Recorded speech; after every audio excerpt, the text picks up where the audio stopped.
Richard Gage.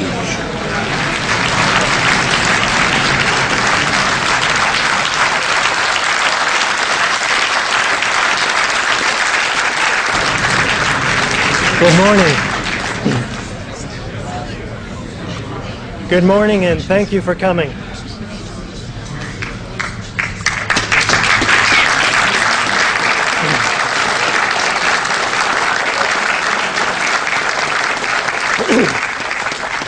Mark Twain once said, "If you don't read the newspapers, you're uninformed.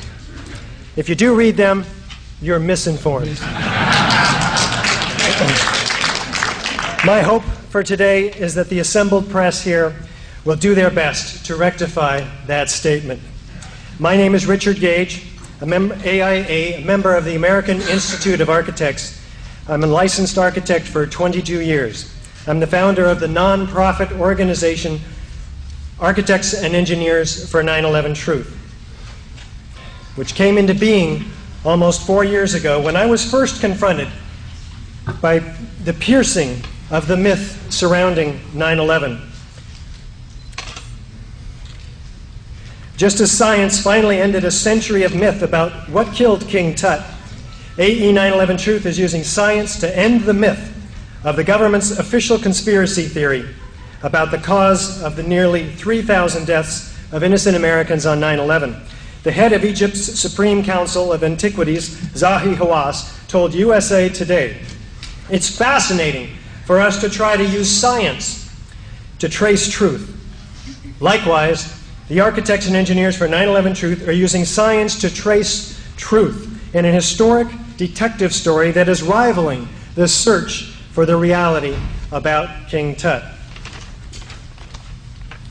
Well, in his book, The Ground Truth, why does John Farmer, the senior counsel for the 9/11 Commission, state that at some level of government, at some point in time, there was an agreement to not tell the truth about what happened?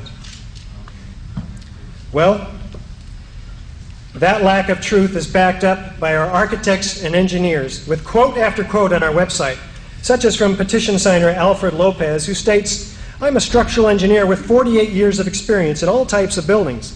I agree that fire did not cause the collapse of the high-rise buildings. The most realistic cause of the collapse is that the buildings were explosively demolished." And from architect Dennis Holloway, "It was the discovery of molten steel in the debris that made me realize that something was really wrong about the mainstream media coverage of the towers." And from architect Kerry Lewis McCarthy, "It's very hard to understand the complete lack of concrete rubble in the debris field. Even had the basements filled with concrete floor slabs, debris, there should have been a stack of floor elements at least 9 or more stories above grade. I haven't been able to reconcile the promoted theory of collapse with the way I know buildings to behave." Today, I'm quite pleased to announce that now we have more than 1,000 architects and engineers signed on to the AE 9/11 Truth petition demanding of Congress a new and truly independent, unimpeachable investigation into the destruction of the 3 World Trade Center skyscrapers on 9/11.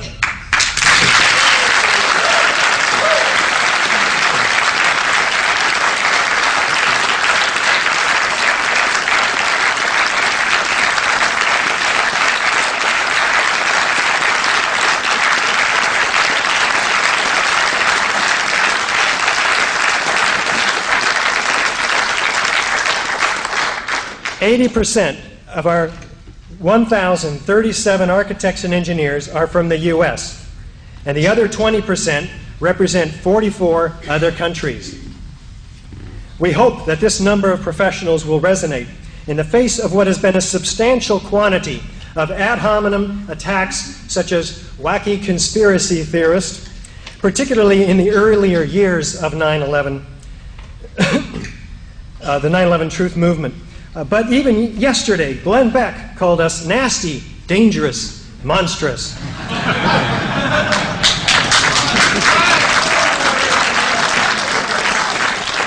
We don't offer conspiracy theories at AE 9/11 Truth, just scientific, forensic facts whose implications, albeit, are quite disturbing. This press conference is an effort to be of service to the public in our capacity of more than 25,000 years of collective, professional, technical experience. Why are we risking our licenses, our reputations, our time, and our energy? This morning you're going to find out. We are also joined by over 30 volunteers and tens of thousands of supporters around the world.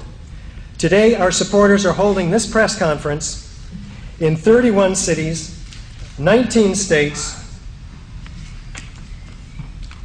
and throughout the world in 5 other foreign countries.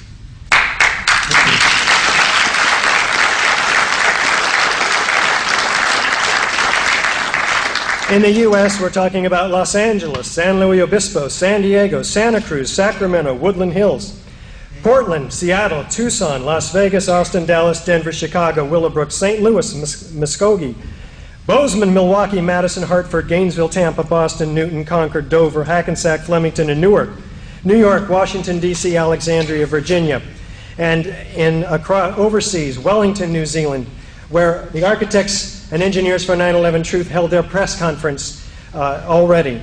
And you can see the results here. Brussels, Lausanne, and Pulley, Switzerland, as well as Sydney, Australia. In Canada, we're in Victoria, Vancouver, St. Catharines, Hamilton, and Ontario.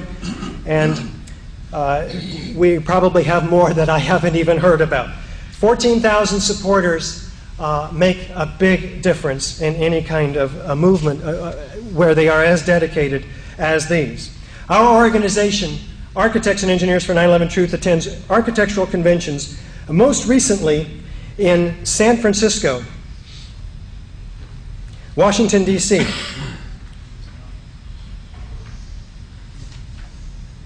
and Richmond, Virginia. We're educating hundreds of architects and engineers, and sharing the research systematically has resulted in new signatures in the petition and additional support for a new independent investigation. We've been interviewed by the media around the world on this topic, including several dozen interviews and articles in print, such as World Architecture News, Silicon Valley Metro, and in Japan, Asahi Shimbun, Focus Money magazine in Germany, TV appearances including the BBC, Canadian Broadcasting Corporation, National Geographic, Fox TV, and PBS in Colorado. Over 140 radio interviews, including Coast to Coast AM, KPFA, KGO, KABC, and several aired debates with supporters of the official conspiracy theory. We presented 8 senators from Japan, the Japanese Parliament, in November, all of whom expressed support for us as well as for a new investigation. After careful examination of the official explanation of the destruction of these 3 buildings, along with the eyewitnesses' testimony and forensic data that was omitted from the official reports, we, along with other professionals in the 9/11 Truth movement, have concluded that a new independent investigation into these catastrophic events is both necessary and essential to the preservation of our democracy.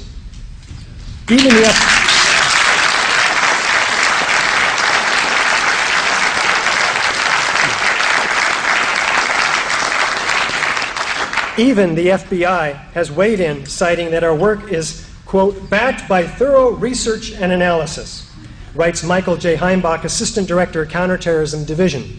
So what's going on here that even the FBI can see, but the mainstream media and our other government officials cannot or will not?